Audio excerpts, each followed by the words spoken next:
कुळकजाई खून प्रकरण, अज्ञात व्यक्तीकडून रमेश इंगळे यांचा खून, दहिवडी पोलिसांचा कसून तपास सुरू, लवकरच पोलीस मुख्य आरोपीपर्यंत पोहोचणार। माण तालुक्यातील कुळकजाई गावच्या हद्दीत महारकी नावाच्या शिवारात निर्घुणपणे केलेल्या खुनाची घटना उघडकीस आल्याने एकच खळबळ उडाली असून यामुळे गावात घबराटीचं वातावरण पसरलेलं आहे। कुळकजाईमधील रमेश मारुती इंगळे वय 51 राहणार कुळकजाई तालुका माण जिल्हा सातारा यांचा अज्ञात व्यक्तीकडून दगडाने ठेचून खून करण्यात आला आहे। ही घटना 4 नोव्हेंबरच्या रात्री घडली असून 5 नोव्हेंबरच्या सायंकाळी मृतदेह सापडलेला होता। या गुन्ह्याबाबत मयताची पत्नी फिर्यादी रेश्मा रमेश इंगळे वय 40 यांनी दिलेल्या माहितीनुसार 4 नोव्हेंबर रोजी रात्री 9:30च्या सुमारास त्यांच्या पती रमेश इंगळे यांनी गावात जाऊन येतो असं सांगून घराबाहेर गेले। त्यानंतर ते परत न आल्याने दुसऱ्या दिवशी सकाळपासून त्यांचा शोध घेतला गेला, मात्र काहीच माहिती मिळाली नाही। सायंकाळी सुमारास पुतण्या सागर इंगळे यांनी दिलेल्या माहितीनुसार बौद्ध स्मशानभूमीजवळ रमेश इंगळे यांचा मृतदेह असल्याचे समजले। फिर्यादी आणि पुतण्या सागर यांनी घटनास्थळी जाऊन पाहिले असता दिलीप घाडगे यांच्या शेतात निर्वस्त्र अवस्थेत रमेश इंगळे हे मृत अवस्थेत पडलेले दिसले। त्यांच्या चेहऱ्यावर आणि डोक्यावर दगडाने मारहाण केल्यामुळे गंभीर जखमा झाल्या होत्या आणि रक्तस्राव झाला होता। मृतदेहावरील कपडेही अस्ताव्यस्त अवस्थेत आढळले।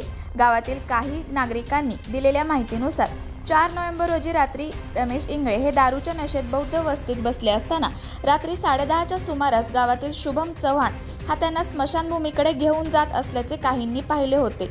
त्या दृष्टीने तपास सुरू करण्यात आला आहे। या घटनेची नोंद दहिवडी पोलीस ठाण्यात करण्यात आली आहे। तपास सहाय्यक पोलीस निरीक्षक दत्तात्रय परशुराम दराडे यांच्या मार्गदर्शनाखाली सुरू असून सहाय्यक पोलीस निरीक्षक दत्तात्रय दराडे यांनी या घटनेच्या अनुषंगाने अज्ञात आरोपीचा शोध घेण्यासाठी संपूर्ण कुळकजाई परिसर पिंजून काढला असून लवकरच आरोपीपर्यंत पोहोचणार असल्याचं तपास अधिकाऱ्यांनी सांगितले आहे। या घटनेमुळे कुळकजाई परिसरात भीतीचे आणि चिंतेचे वातावरण पसरले असून पोलिसांनी घटनास्थळी पंचनामा करून पुढील तपास सुरू केला आहे।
अशाच नवनवीन अपडेट्ससाठी आमच्या खबर गावाकडची या चॅनेलला सबस्क्राईब करा, आमचे व्हिडिओ लाईक करा आणि शेअर करा।